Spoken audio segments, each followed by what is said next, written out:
غور سے سننا ورنہ ذہن سے نکل جائیں گے۔ رب تعالیٰ فرما رہا ہے محبوب ہم نے آپ کو ساری کائنات کے لیے سارے عالمین کے لیے رحمت بنا کر بھیجا۔ بتائیں کوئی ایک بھی ذات ایسی ہے جس کے بارے میں رب نے یہ کہا ہو کہ تو ساری کائناتوں کے لیے رحمت ہے سوائے محمد عربی کے ذات۔ اب دلیل پکڑتے ہیں کہ رب نے قرآن میں یہی تو فرمایا کہ رب کی رحمت اور اس کے فضل پر خوشی کا اظہار کرو، اور ہمارے لیے سب سے بڑی رحمت نبی اعظم کی ذات مقدس ہے۔ اور اس کی دلیل قرآن میں کیا ہے؟ رب نے تو خود فرمایا ہے کہ محبوب ہم نے آپ کو سارے عالمین کے لیے رحمت بنا کر بھیجا۔ تو رب تعالیٰ خود قرآن سے ثبوت دے رہا ہے عقل کے اندھوں کو کہ میں اپنے حبیب کا میراث قرآن مجید میں اس وقت نازل کر چکا ہوں جس وقت میں نے قرآن کو اپنے محبوب پر نازل فرمایا۔ اور یہ کیا میلاد ہمارا 2-4 دن کا 1-2 سال کا میلاد ہے؟ نہیں، امام اہل سنت اگر عشق سیکھنا ہے اور علم سیکھنا ہے عشق کے ساتھ میں اور کسی کو جواب دینے ہیں تو کسی کو مت پڑھو۔ اس دور میں اگر صرف اعلیٰ حضرت کو پڑھ لو تو آپ کا ایمان بھی سلامت، عقیدہ بھی سلامت، اور بد دین بد مذہبوں سے آپ کی حفاظت بھی ہو جائے گی، جو کہ آج کے وقت میں ہمارے ساتھ میں داڑھی ٹوپی رکھ کر اچھے کرتے پاجامے پہن کر ہمارے بیچ رہ کر ہمارے ایمان اور عقیدے پر ڈاکہ زنی کرتے ہیں۔ یہ ڈاکو ہیں، اسی لیے تو اعلیٰ حضرت نے فرمایا ہے سونا جنگل رات اندھیری، چھائی بدری کالی ہے، سونے والے جاگتے رہیو چوروں کی رکھوالی ہے۔ وہ چور ایسے نہیں ہیں جو آپ کے گھروں کے دروازے کھول کر ڈاکہ زنی کر لیں، مال چرا کر لے جائیں۔ وہ کون سے چوروں کو اعلیٰ حضرت چور کہہ رہے ہیں؟ وہ ایسے چور ہیں کہ جاگتی نگاہوں کو، اپنی ماتھے کی نگاہوں کو کھولے رکھو، دل کے دروازوں کو صاف رکھو، ورنہ یہ بھیڑیے ہیں جو تمہارا لباس پہن کر تمہارے بیچ میں رہ کر تمہارے ایمان کو کھوکھلا کر دیں گے۔ ان لوگوں کے لیے اعلیٰ حضرت نے فرمایا، اور پڑھیے اعلیٰ حضرت کو یہ چراغا، یہ میلاد 2-4 دن کا نہیں ہے۔ اعلیٰ حضرت نے کہا ہے حشر تک ڈالیں گے ہم پیدائش مولا کی دھوم، مثل فارس نجد کے قلعے گراتے جائیں گے، اور ہم سے اگر کوئی کہے کہ تمہیں مار دیں گے، تمہیں قید کر دیں گے، تم پر مقدمہ ڈال دیں گے، کیا پھر بھی حضور کا میلاد کہو گے؟ تو ہم تو الحمدللہ چاہے ہمیں کوئی اندھا کہے، چاہے ہمیں کوئی گنگا بہرا کہے، ہم تو پوری آنکھیں بند کر کر امام اہل سنت حضور اعلیٰ حضرت پر اعتماد جماتے ہیں اور اعلیٰ حضرت کے اس پیغام کو یاد رکھتے ہیں، خاک ہو جائیں عدو جل کر مگر ہم تو رضا، دم میں جب تک دم ہے ذکر ان کا سناتے جائیں، دم میں جب تک دم ہے ذکر ان کا سناتے جائیں گے۔ سنیو تمہارا اعزاز ہے، تمہارے مقدر کی معراج ہے کہ رب تعالیٰ نے تمہارے نصیبے میں اپنے محبوب صلی اللہ علیہ وسلم کی میلاد کا جشن رکھا ہے، اور پھر کیوں نہ جشن کریں؟ کیا ذات ہے یار۔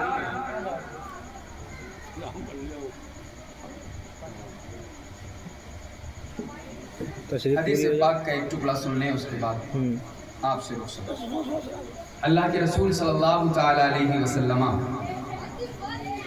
درود پاک پڑھیں، اللہم صلی علی سیدنا مولانا محمد وبارک وسلم صلاۃ دائمۃ سرمدا ابدا صلی اللہ تعالی وتبارک علیہ وسلم۔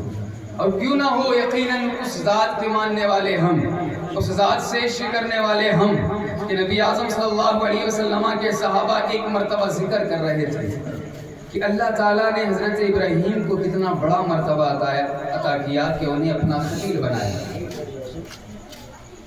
آدم علیہ السلام کو کتنا بڑا مرتبہ عطا فرمایا کہ انہیں صفی اللہ بنایا، حضرت موسیٰ کو کتنا بلند مرتبہ عطا فرمایا کہ انہیں کریم اللہ بنایا، عیسیٰ کو کتنا بڑا مرتبہ عطا فرمایا کہ انہیں روح اللہ بنایا، حضرت اسماعیل کو کتنا بڑا مرتبہ عطا فرمایا کہ انہیں ذبیح اللہ بنایا۔ اتنے میں میرے مصطفیٰ تشریف لائے، مصطفیٰ جان رحمت تشریف لائے اور صحابہ سے ارشاد فرمایا، اے میرے صحابہ انی سمعت کلامکم، یقیناً میں نے تمہارا بات کرنا، گفتگو کرنا سنا، اور آپ نے ارشاد فرمایا انی آدم اصطفاہ اللہ وہو کذالک، بے شک اللہ پاک نے حضرت آدم علیہ السلام کو صفی اللہ بنایا، یقیناً ایسا ہی ہے۔ وَموسیٰ کلیم اللہ وَهُوَ كَذَلِكَ، اور موسیٰ کو کلیم اللہ بنایا، یقیناً ایسا ہے۔ وَإِبْرَاهِيمُ خَلِيلُ اللَّهِ وَهُوَ كَذَلِكَ، اور ابراہیم کو خلیل اللہ بنایا، یقیناً ایسا ہے۔ وَإِسْمَعِيلُ ذَبِيحُ اللَّهِ وَهُوَ كَذَلِكَ، اور اسماعیل کو ذبیح اللہ بنایا، ایسا ہے۔ وَعِيسَىٰ رُوحُ اللَّهِ وَهُوَ كَذَلِكَ، اور عیسیٰ کو رب تعالیٰ نے اپنی روح کہا، ایسا ہے۔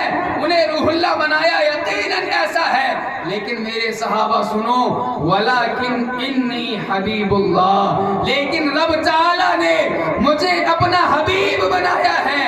صرف حضور نے یہی تو ارشاد فرمایا مجھے اپنا حبیب بنایا ہے۔ صحابہ کرام نے حضور کی بارگاہ میں عرض کی، یا رسول اللہ حبیب کا مطلب کیا، حبیب کے معنی کیا؟ محدثین کی جب کتابیں اٹھا کر دیکھیں تو اس حدیث پاک کی تشریح میں شیخ عبدالحق محدث دہلوی اپنے عشق و علم کے جوہر بکھیرتے ہوئے نظر آتے ہیں۔ آپ لکھ رہے ہیں کہ حضرت آدم کو اللہ تعالیٰ نے چنا نبوت کے لیے، چنا خلافت کے لیے، لیکن رب تعالیٰ نے اپنے آخری نبی کو حبیب بنایا۔ کیا اللہ پاک نے سب سے بڑا خلیفہ مصطفیٰ کو نہیں بنایا؟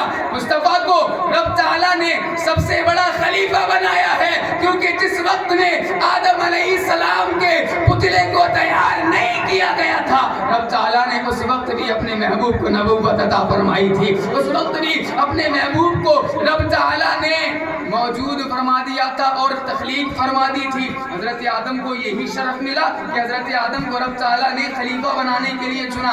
حضرت ابراہیم کو یہ شرف ملا کہ رب تعالیٰ نے حضرت ابراہیم کو خلیل بنایا، یہ ایک شرف ہے، لیکن یہ ساتویں شرف مصطفیٰ جان رحمت کو حاصل ہے۔ ابراہیم کو تو خلیل بنایا، لیکن جب باری میرے مصطفیٰ کی آئی تو میرے مصطفیٰ کو رب تعالیٰ نے کیا فرمایا کہ تو میرا حبیب ہے، مصطفیٰ کو حبیب بنا لیا۔ اب بتاؤ معراج کی رات میں جب نبی اعظم صلی اللہ علیہ وسلم رب تعالیٰ کے حضور تشریف لے کر گئے تھے تو ابراہیم تو خالی خلیل ہے، لیکن میرا مصطفیٰ وہ ہے جس نے رب تعالیٰ کا اپنے ماتھے کی نگاہوں سے دیدار فرمایا ہے۔ رب تعالیٰ نے جس حبیب کو اپنی خلوت بھی عطا فرمائی ہے، اپنی جلوت بھی عطا فرمائی ہے، ابراہیم کو ایک صفت، لیکن وہ صفت ساتھ میں مصطفیٰ جان رحمت کو بھی ہے۔ شیخ عبدالحق محدث دہلوی اور آگے لکھتے ہیں کہ اللہ پاک نے حضرت اسماعیل کو ذبیح اللہ بنایا، کیونکہ حضرت ابراہیم نے حضرت اسماعیل کو رضائے الہی کے لیے قربان کرنے کا ارادہ کیا اور اس ارادے پر رب تعالیٰ کی رضا کے لیے راضی ہو گئے۔ لیکن میرے محبوب صلی اللہ علیہ وسلم کا اعجاز دیکھیں، رب تعالیٰ نے اپنے محبوب کو حبیب بنایا ہے تو کیا ذبیح اللہ حضرت اسماعیل کو ہی بنایا، اللہ کے رسول کو نہیں بنایا؟ تو سنیے، حضرت ابراہیم علیہ السلام نے رب کی رضا کے لیے حضرت اسماعیل کو قربان کرنے کی جلا بخشی، رضامندی ظاہر کی، لیکن میرے مصطفیٰ نے اپنے دو جگر کے ٹکڑوں کو، اپنے شہزادوں کو جنہیں حسنین کریمین کہا جاتا ہے، امام حسن مصطفیٰ اور حسین مصطفیٰ کو رب تعالیٰ کی رضا کے لیے رب تعالیٰ کی بارگاہ میں قربان کر دیا ہے۔